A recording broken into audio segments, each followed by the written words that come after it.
If you're dealing with plantar fasciitis, tennis elbow, golfer's elbow, or calcific rotator cuff pain, chances are you've already tried the usual things. Rest, stretching, physical therapy, anti-inflammatories, maybe even cortisone injections, and the pain just keeps coming back.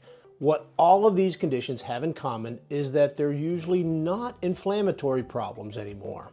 They're actually chronic tendon or tissue healing problems. I often explain it to patients like this. Imagine a rope that's been frayed over time. It doesn't need to be calmed down or rubbed with oil. It needs to be repaired before it snaps. We've all dug around in our kitchen drawers looking for a rubber band, only to find one that's old, dried out, and cracked. And what we're really looking for is that thick one you find around stems of broccoli at the grocery store. That's exactly where shockwave therapy comes in. The device you see behind me is a focused shockwave system called the Wolf piezo wave.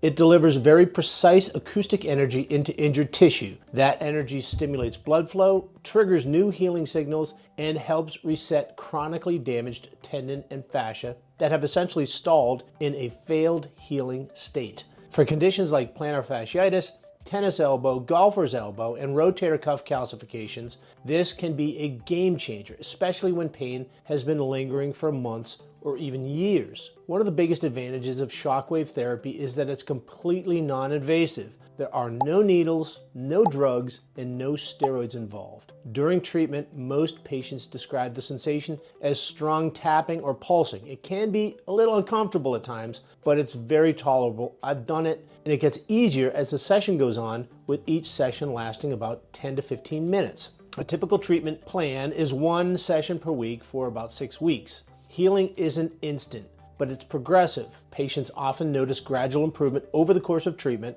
with continued gains even after the series is complete. Another major benefit is no downtime. You can continue working, exercising, and participating in your sport while undergoing treatment. In fact, staying active often helps the healing response. In addition to focused shockwave like the piezo wave, we also use radial pressure wave therapy. Think of focused shockwave as a laser-like beam for deeper or more precise targets, while radial pressure waves are more like a floodlight, treating broader, more superficial tissue like muscles, tendons, and fascia. We often combine the two depending on the condition. And in some cases, especially more advanced or stubborn problems, we'll combine shockwave therapy with regenerative treatments like PRP or stem cell injections. Shockwave helps prepare the tissue and improve blood flow, while biologics deliver the building blocks for repair. Used together, they can be surprisingly effective. The most important thing to understand is that shockwave isn't a one-size-fits-all solution, but when it's used in the right patient for the right diagnosis, it can dramatically change the trajectory of chronic tendon pain. If you've been dealing with persistent heel, elbow, or shoulder pain and nothing seems to be working, this may be worth exploring. At Elite Spine and Joint, we take the time to determine whether shockwave therapy alone or combined with regenerative treatments is the right option for you. Visit our website or call our office to schedule a consultation and see if this approach makes sense for you. Have a great day.